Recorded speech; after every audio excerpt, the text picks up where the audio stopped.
घालुनिया भार राहिलो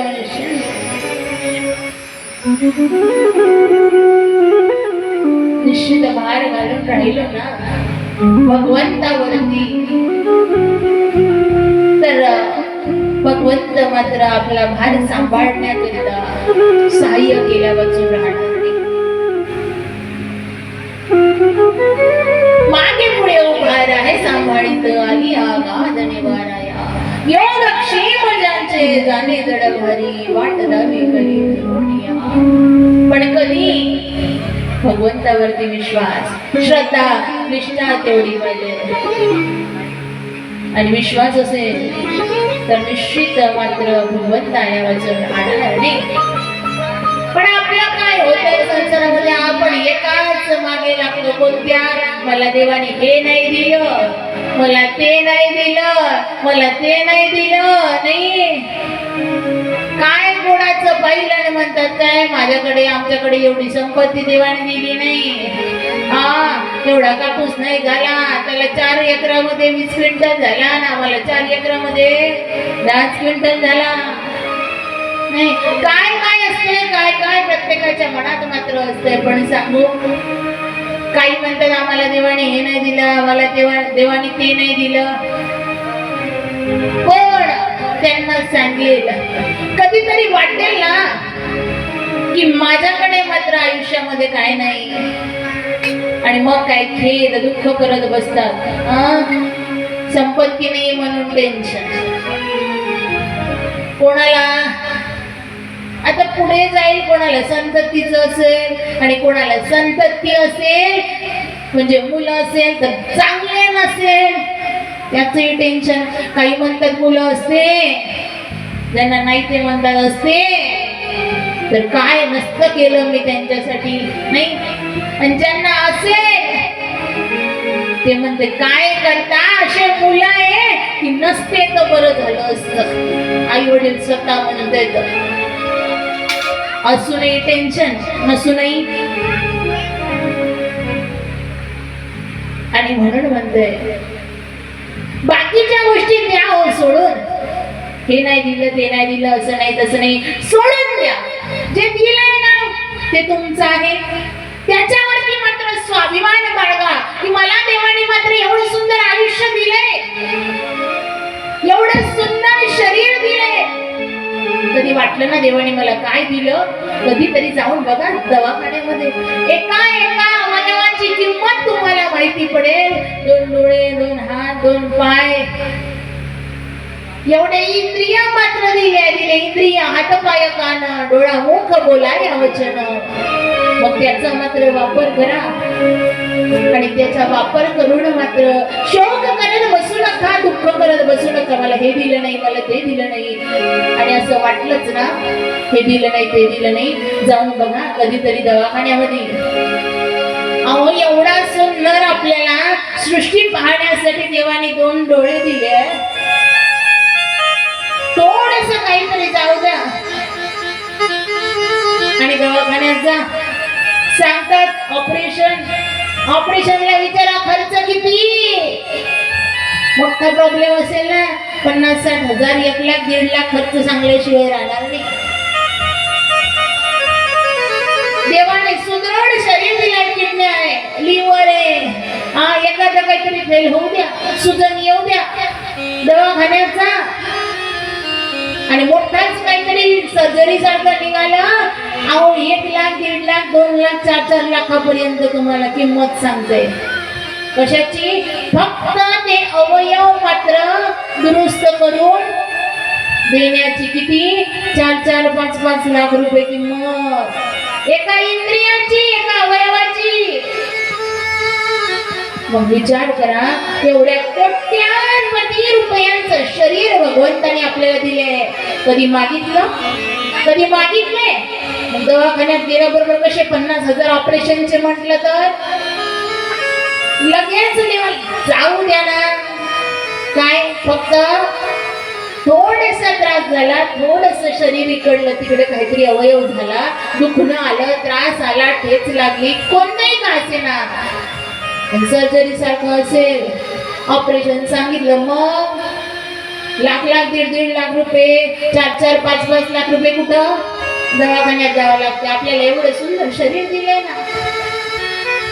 आणि एवढंही सांगून जर वाटत असेल ना आम्हाला काय दिलं, ज्याला हात नाही त्याला विचारा हाताची किंमत, ज्याला पाय नाही ना त्याला विचारा पायाची किंमत काय, ज्याला एक डोळा नाही त्याला विचारा त्या डोळ्याची किंमत काय. दोन्ही डोळ्याने जो आंधळा असेल ना जन्मता, विचारा त्याला दृष्टी एवढं सुंदर जग पाहायला मिळालं, त्याची किंमत काय आहे. आणि म्हणून एवढं सगळं दिलंय ना त्यावरती मात्र स्वाभिमान असावा. नाहीतर काही एवढं सुंदर शरीर दिलं आणि काही काही ना 7 दिवस भागवत सप्ताह होता पण आम्हाला फुरसत नाही भेटली. नंतर अख्खं आयुष्य, अर्ध आयुष्य जातं पैसा कमावण्यामध्ये आणि अर्ध आयुष्य निघून जातं कमावलेला खर्च करण्यामध्ये. निश्चित कमवा, पण भगवंतानी एवढं सगळं दिलंय ना, एकदा त्या भगवंताची जाणीव ठेवून मात्र चला. आणि याच्याही पुढे जर वाटतच असेल ना तर कधीतरी अनाथ आश्रमात जाऊन बघा. त्या अनाथ आश्रमात गेल्यानंतर कळे की आपण मात्र किती सौभाग्यशाली आहो की आपल्याला मात्र आपल्या घरी चटणी भाकर का होईना, कन्या भात का होईना, कन्या वरण का होईना, कढी भात का होईना, 2 टाइम नसेल मिळत पण 1 टाइम जरी खाणं होत असेल तरी आपण मात्र स्वाभिमान बाळगा की आपण आपल्या मुलांच्या घरी आहो, आनंदात आहो. अनाथ आश्रमात जाऊन पाहिलं तर बघा काय अवस्था असते. मग तुम्हाला वाटेल की आम्ही मात्र आनंदात आहो. आपल्या मात्र परिवार कुटुंबियांसोबत राहतोय यात आनंद माना. एकत्र एकोप्याने राहा. एवढंच नव्हे तर कधीतरी मात्र वृद्धाश्रमात जाऊन पहा, कळेल काय अवस्था असते ज्यांना मुलं नाही, संतान नाही, वृद्धाश्रमाचे आहेत. आणि हेही माहिती पडेल की संतान आहे, करोडोची प्रॉपर्टी आहे, लाखो कमावले, करोडो कमावले, करोडोची प्रॉपर्टी आहे, पण आई वडिलांकडे लक्ष द्यायला त्या मुलांना वेळ नाही. ही सगळ्यात मोठी शोकांतिका आहे. काय करता, करोडोची प्रॉपर्टी आहे पण आई वडिलांकडे लक्ष द्यायला त्यांना वेळ नाही. बाहेर कुठेतरी राहते, आफ्रिका, अमेरिका, चीन, जपान, जिथं कुठं, ऑस्ट्रेलिया, युरोप, तिथून मग काय आई वडिलांना 10-15 हजार रुपये महिना पाठवते. आपण तिकडे पती पत्नी सोबत संसार आणि इकडे आई वडिलांना देतात ठेवून. आई वडिलांसाठी मात्र काय तर लाखो रुपयाचा बंगला बांधून ठेवतोय. आई वडिलांना दर महिन्याला 10,000 रुपये पैसे पाठवतात आणि काय 10-10 वर्ष आई वडिलांकडे पाहायला येत नाही. काय वाटत असेल तर आई वडिलांना काय करेल होत्या 10,000चं त्या लाखाच्या बंगल्याचं ते आई वडील. वय वाढत जातं. आई वडील जसे जसे मात्र वय वाढतं ना, वृद्धावस्थेला प्राप्त होतात, त्यावेळेला त्यांना काही कसलीच अपेक्षा नसते. हो, त्यांना नसते अपेक्षा की माझ्या मुलाने मात्र दर महिन्याला माझ्या सुनेला साडी घेते तर मला साडी घ्यावी, अशी कोणती आईची अपेक्षा राहत नाही. त्यावेळेस कोणतीच आई अपेक्षा करत नाहीये म्हातारपणे की दररोज माझ्या मुलाने मात्र काय तर पुरणपोळी खाऊ घालावी. पण ती आई म्हणते वर्षभरात दिवाळीला घेतली तरी चालेल, मला साडी नाही घेतली तरी चालेल, पण माझा लेक माझ्या मात्र जवळ असावा, माझा मुलगा मात्र माझ्या जवळ असावा, असं प्रत्येक आईला वाटते. नाही घातली मला रोजची पुरणपोळी जेवायला हरकत नाही, पण माझ्या मुलाने वरण भात का होईना मला जेव घातला पण स्वतःच्या जवळ ठेवलं ना तर मी आनंदी राहील, असे म्हणणारे कित्येक आई वडील बघितले. कर माया पित्याची सेवा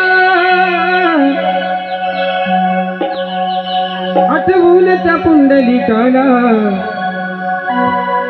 दुखवू नको रे कधी मानसा तुझ्यात आई बापा, दुखवू नको रे कधी मानसा तुझ्यात आई बापा, आई बापाला खाऊन आई बापाला, आई बापाला, आई बापाला.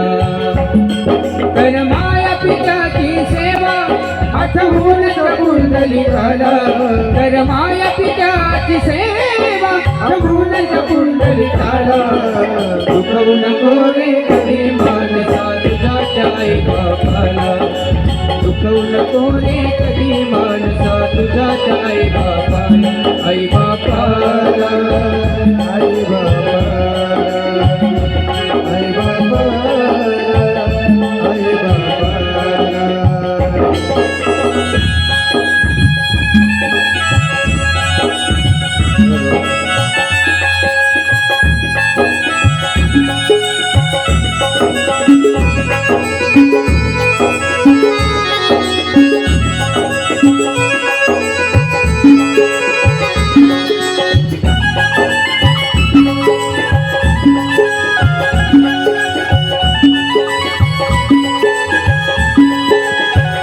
तुझ्यासाठीच आईने मांडीचा पाळणा केला, तुला रडताना पाहुनी बाप तो धावून आला.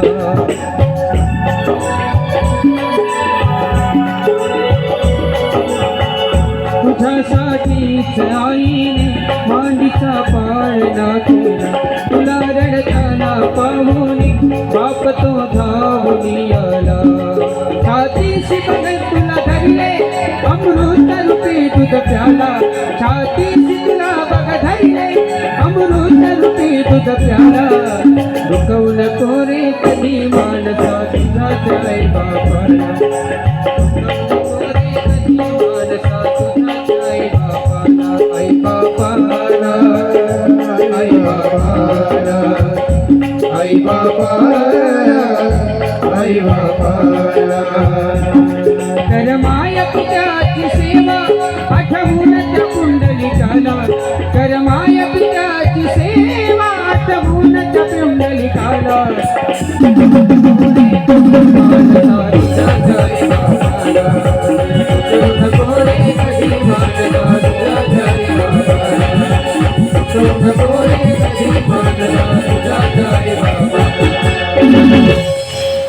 दुखवू नको रे कधी माणसा तुझ्याच आई बाबाला, कारण त्या आईने काय नाही केलं. आज तो मुलगा मात्र बाहेर विदेशात राहतोय, 10,000 रुपये पाठवते, पण ती आईची अपेक्षा काय असते त्यावेळेला. दोघही आई वडील मात्र बिमार पडतात, आजारी पडतात, कोण येत नाही. तसेच मात्र काय तर पाणी प्याव वाटते, पण हातात मात्र पाण्याचा ग्लास आणून द्यायला कोणी नाही. कसे तरी मांडीने गुडघ्याने पायाने असं सरपट मात्र जाऊन तिथून पाणी घेते, आणि अशी एक वेळ येते तिथे मात्र सरपटणं सुद्धा त्यांना होत नाही. चाललं तर सोडा हो, पाण्याचा ग्लास घ्यायसाठी तिथपर्यंत जाणं होत नाही. फक्त काय तर लावून ठेवली सगळं आणि निघून गेला तो मुलगा. 4 महिने मात्र आई वडील दुखण्याने फिरले, त्रासले, नाही आला तो पाहायला. शेवटी आईने मात्र काय तर त्या म्हाताऱ्या आईने मात्र नाही होत म्हणून अन्न करता राहिली. कोणी तिला काच भरवायला नव्हतं. 1.5 महिना राहिली आणि प्राण सोडला. पतीला पाहिलं गेलं नाही, पतीने देखील जीव प्राण सोडला. दोघंही त्या म्हातारे आई वडील लाखो रुपयाच्या बंगल्यामध्ये दोघंही मरण पावलेले आहे. 15 दिवस झाले, 15 कोणाला माहित सुद्धा नाही. आणि मग मात्र काय 15 दिवसानंतर त्या घरून वास यायला लागली. सगळ्या मोहल्ल्यात चर्चा झाली की इथं नेमकं काय झालं असेल, आतमध्ये काय झालं असेल पाहायला आले. पाहतात तर म्हातारे मात्र त्या USA मध्ये असलेल्या मुलाचे म्हातारे आई वडील मात्र मरू नये. काय करता त्या करोडोच्या काय करता त्या लाखोच्या बंगल्याचं मुलगा मुलगा म्हणता म्हणता मात्र आई वडील मरून गेले आणि म्हणून निश्चित संपत्ती कमवा पण सोबत ज्या आई वडिलांनी जन्म दिलाय ना ज्या आई वडिलांनी तळहाताच्या फोडाप्रमाणे तुम्हाला जपलाय ना त्यांची मात्र जाण ठेवाव स्वतः त्या आईनी रक्ताचं पाणी करून हाडाचं काढ करून तुम्हाला शिकवलं एवढंच नाही तर लहाण्याचं मोठं केलं कधी जेवायला मिळायचं कधी नाही मिळायचं स्वतः अर्ध पोट उपाशी राहिली पण तुम्हाला मात्र पोटभर जेव घातलं स्वतः मात्र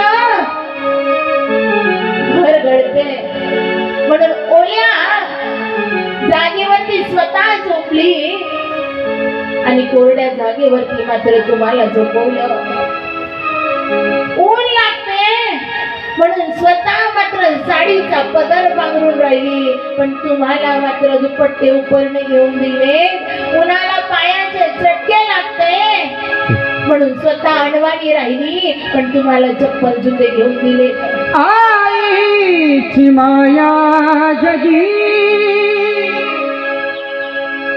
मिळणार नाही तुला आईची माया जगी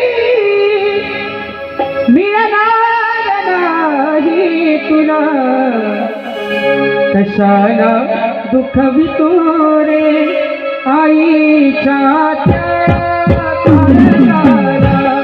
कशाला दुखवितो रे आईच्या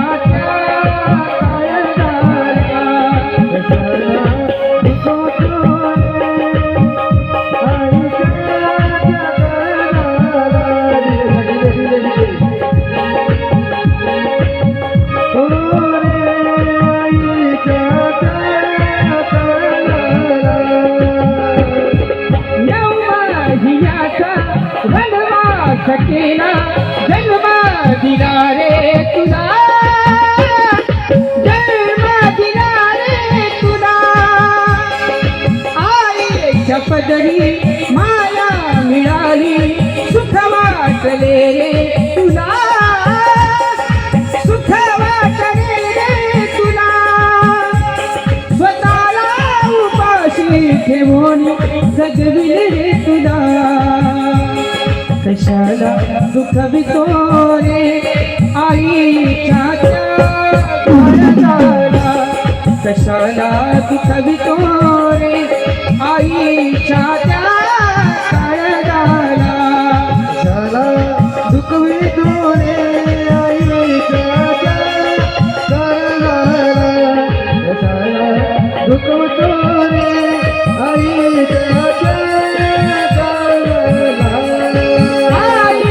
माया जगी मिळणार नाही तुला कशाला दुखवितो रे आईच्या काळजाला कशाला दुखवितो रे आईच्या काळजाला कशाला दुखवितो रे आईच्या कशाला दुखवितो रे आईच्या काळजाला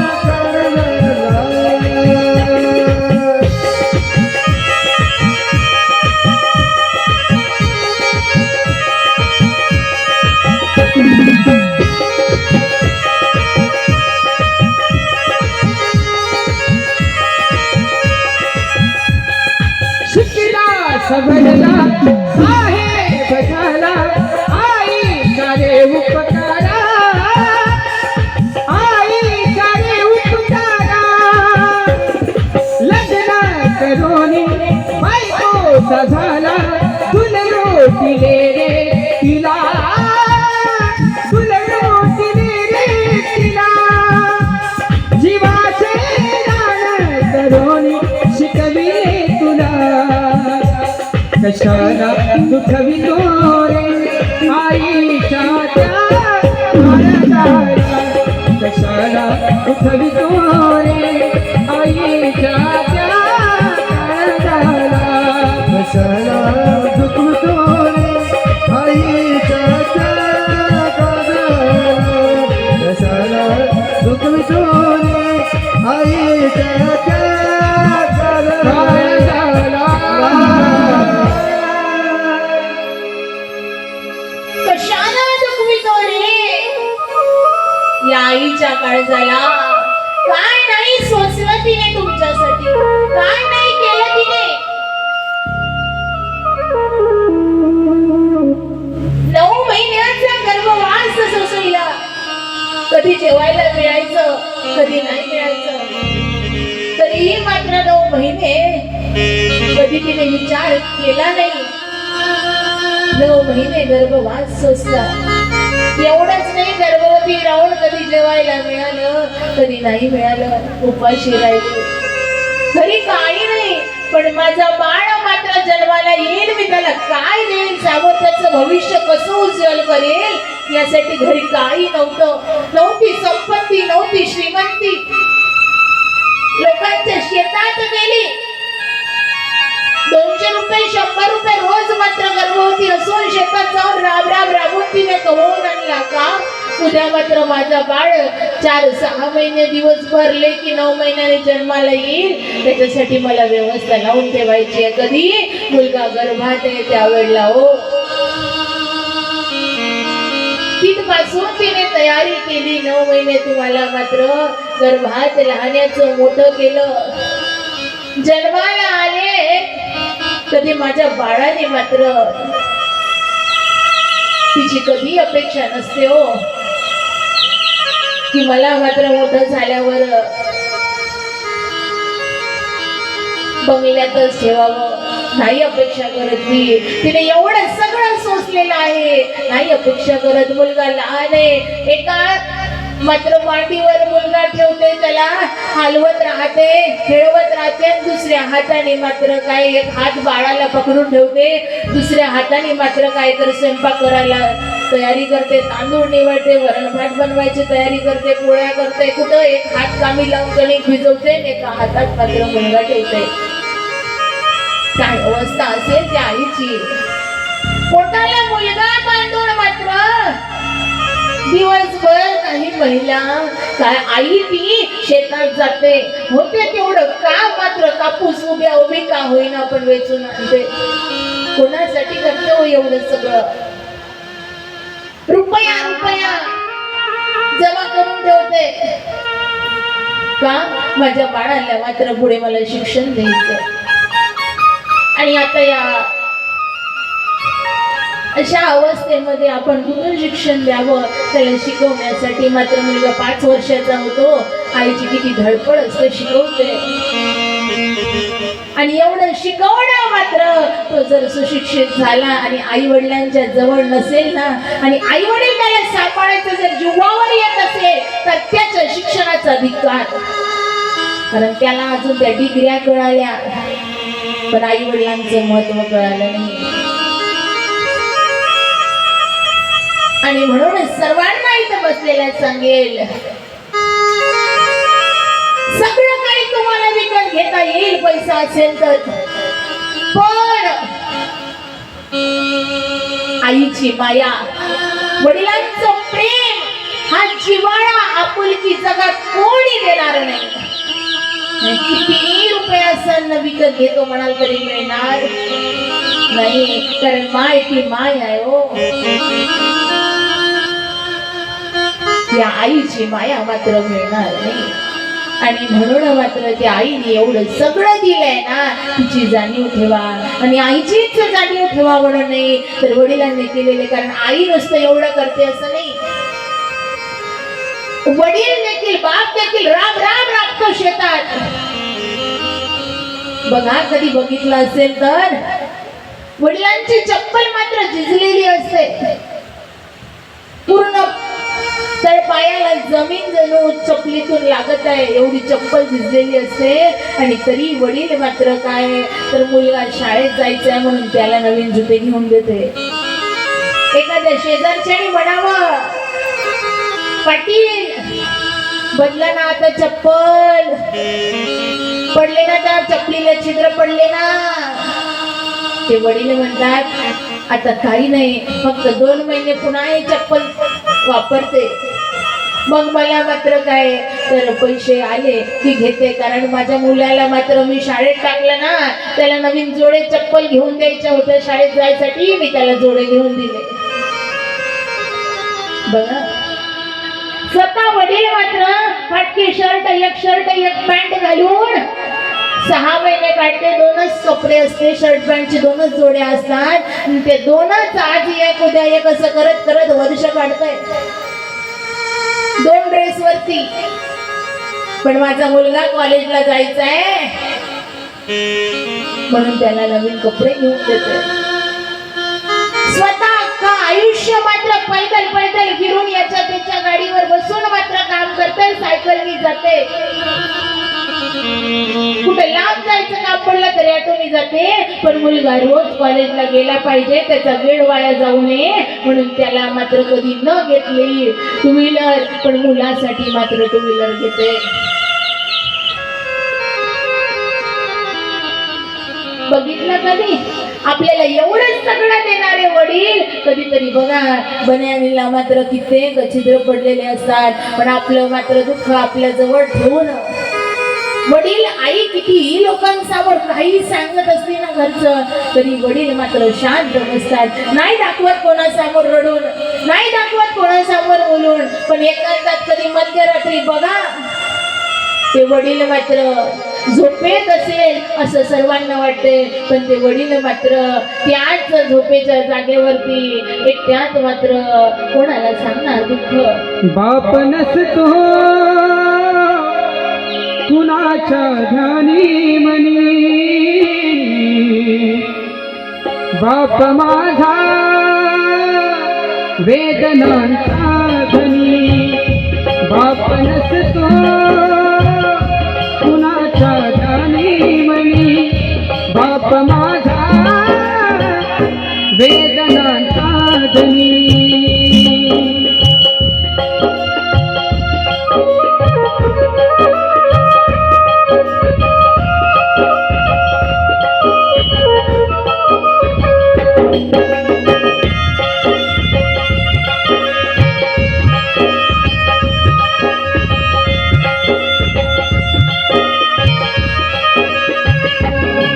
आई मायेचा सागर ही सत्य आहे कहाणी, पण दुर्लक्षित बापाच्या या व्यथा कुणी तरी झाली. बाप नसतो कुणाच्या जाणी मनी, बाप माझा वेदनांचा धनी. बाप नसतो कुणाच्या जाणी मनी, बाप माझा वेदनांचा धनी.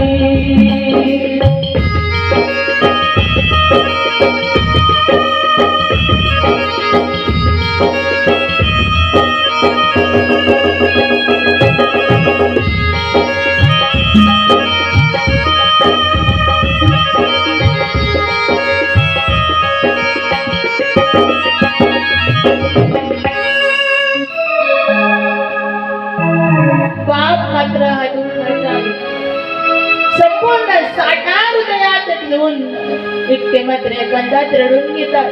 कोणाला सांगणार, कोणाला बोलणार, कारण घराचा आधार ज्यांना म्हटलं जातं तो आधार मात्र जर खचला बाकीच्यांचं काय.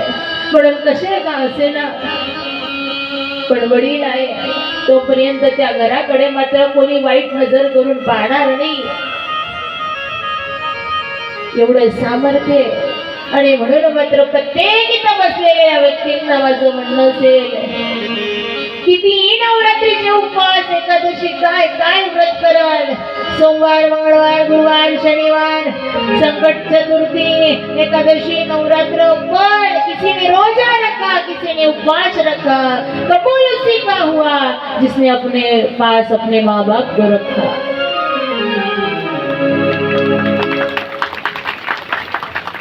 ज्यांनी आपल्या आई वडिलांना आपल्या जवळ ठेवला, खरा त्यांचा उपवास पावन होईल. नाहीतर कितीही नवरात्री केल्या, कितीही नवरात्री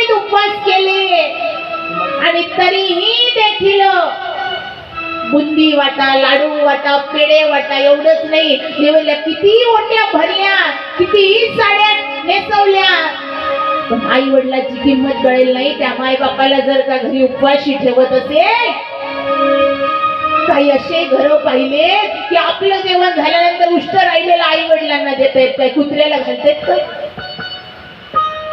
स्वतः पहिले जेवून घेतात आणि उष्ट राहिलेलं आई वडिलांना देतात. म्हणजे एखादी दिवसाचा प्रश्न सोडा हो वेगळा, पण रोजचं काही काही ठरलेलं असते नियम. काय पहिले आमचे जेवण होईल आणि शिल्लक राहिलेलं मग ते खाईल. आणि त्यांच्या घरी पाहिलं तर कुत्रे असते पोचलेले, ते कुत्रे सोप्यावर बसते. ते कुत्रे सोप्यावर बसून मात्र त्यांच्या घरी काय तर त्या कुत्र्याला फ्रॉक लावते, टी शर्ट लावते, कोणाला कुत्र्याला, आणि आई वडिलांना उष्ट जेवायला घालते. पण लक्षात असू द्या, किती कुत्र्याला आपल्या म्हणून जीव लावा तर एक दिवस तो डचल्या वाचून राहणार नाही, पण माय बापाला कितीही कुत्र्यासारखं सांभाळलं ना तरी आशीर्वाद दिल्या वाचून राहणार नाही. आणि म्हणून त्याची जाण ठेवा, कारण सगळं मिळेल हो, पण पुन्हा आई वडील मिळेल याची गॅरंटी नाही. म्हणून आता आहे ना तर त्या आई वडिलांची मात्र जाणीव ठेवा. नसेल जाणीव झाली, ढसा रडली ती मुलगी, आता कित्येक नाव घेणार नाही इथून, पण ज्यांचे डोळे पाणावलेत ना त्यांना खरी किंमत कळाली.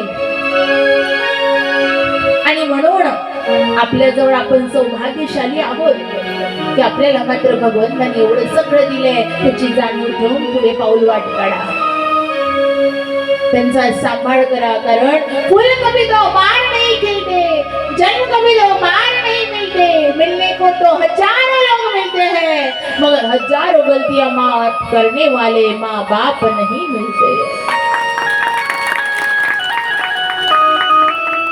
त्या आई वडिलांची जाण ठेवा. इथे बसलेल्या प्रत्येक मुलीला माझं सांगणे, आई वडील तुम्हाला एवढे पैसे लावून शाळा शिकवते ना, कधी विचार करत नाही की मी शिकली नाही म्हणून माझी मुलगी शिकू नये असं इथं बसलेल्या कोणत्या तरी आईला वाटतंय का? इथं बसलेली कोणतीच आई म्हणणार नाही अशी, कोणत्याच वडिलाला वाटत नाही की मी मात्र शिकलो नाही पण म्हणून माझाही मुलगा शिकावं नाही असं कोणाला वाटत. प्रत्येक आई वडील हेच अपेक्षा करते की मी जरी शिकलो नाही, मी जे शिक्षण घेऊ शकलो नाही ते माझ्या मुलाला मिळावं, मी जे चांगलं खाऊ शकलो नाही ते माझ्या मुलाला खाता यावं, मी मात्र टू व्हीलरने फिरलो नाही पण माझ्या मुलाला फिरता यावं, मी नाही घातले चांगले कपडे पण माझ्या मुलाला घालता यावं, प्रत्येक आई वडिलांना वाटते.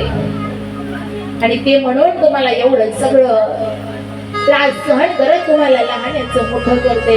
त्यांच्या कष्टाची, त्यांच्या उपकाराची जाणीव मात्र तुम्ही ठेवली पाहिजे, हे आपलं कर्तव्य आहे.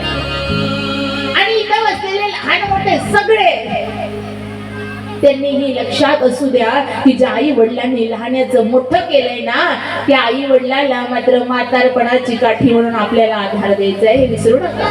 आई वडिलांनी फक्त तुम्हाला लहानाचं मोठं करून दिलं, लग्न लावून दिलं, पत्नी आली, मुलं झाले की आपल्या संसारात तुम्ही रममाण होणं मात्र आई वडिलांना विसरू नका. त्या आई वडिलांना आधार देणं आपलं कर्तव्य आहे. आपल्या कर्तव्याचं मात्र पालन करणं प्रत्येक एवढं लक्षात ठेवून पुढे चालत राहा. निश्चित समाधानीचे दिवस आल्या वाचून राहणार नाही. आणि जिथं समाधान आहे तिथं सगळं काही आल्या वाचून राहणार नाही.